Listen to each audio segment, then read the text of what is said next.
ഗാന്ധിയെ വിമർശിച്ചുകൊണ്ട് എഴുതുകയോ പറയുകയോ ചെയ്തു കഴിഞ്ഞാൽ അയ്യോ നീ ഒരു വ്യത്യസ്തൻ തന്നെ എന്ന് പറഞ്ഞ് ട്രോളുന്ന ഒരുപാട് ആൾക്കാർ നമ്മുടെ ചുറ്റിനുമുണ്ട് ഇപ്പോൾ. അവർക്ക് വേണ്ടിയിട്ടാണ് ഈ ഒരു വീഡിയോ ചെയ്യുന്നത്. നിങ്ങൾ 1955 BBC നൽകിയ ഒരു ഇന്റർവ്യൂ ഉണ്ട്, BR അംബേദ്കർ. അത് യൂട്യൂബിൽ അവൈലബിൾ ആണ്, BBC ആർക്കൈവ്സിൽ അവൈലബിൾ ആണ്. നിങ്ങൾ അതൊന്ന് പോയി കാണണം. അതിൽ BR അംബേദ്കർ പറയുന്ന ഒരു പ്രധാനപ്പെട്ട കാര്യമുണ്ട് ഗാന്ധിയെ പറ്റിയിട്ട്. അന്ന് സ്വാതന്ത്ര്യ സമര കാലഘട്ടത്തിൽ 1920കളിലും 30കളിലും എല്ലാം ഗാന്ധിജി 2 പത്രങ്ങൾ നടത്തിയിരുന്നു, ഹരിജനും യങ് ഇന്ത്യയും. അപ്പോൾ ഹരിജൻ എന്ന് പറയുന്നത് ഒരു ഇംഗ്ലീഷ് പത്രമാണ്. ഈ ഇംഗ്ലീഷ് പത്രം കൂടുതലും ബ്രിട്ടീഷ് ഉദ്യോഗസ്ഥരായിട്ടുള്ള ആൾക്കാരും ഇന്ത്യയിലെ ഭയങ്കര എഡ്യൂക്കേറ്റഡ് ആയിട്ടുള്ള ആൾക്കാരും വായിച്ചിരുന്ന പത്രമാണ്. കൂടാതെ യങ് ഇന്ത്യ ഗുജറാത്തി പത്രമാണ്. ഗാന്ധിജി അവിടെ ഭയങ്കര ഒരു ഡിപ്ലോമസി കാണിച്ചിട്ടുണ്ട്.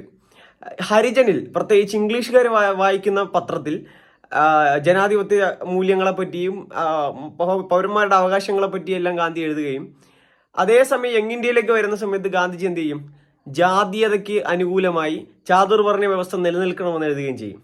ഇങ്ങനെ ഡ്യുവൽ പേഴ്സണാലിറ്റി ആയിട്ടുള്ള ഒരു ഗാന്ധിജിയെ നമുക്ക് കാണാനായിട്ട് പറ്റുമെന്നാണ് ആര് പറയുന്നത്, അംബേദ്കർ പറയുന്നത്.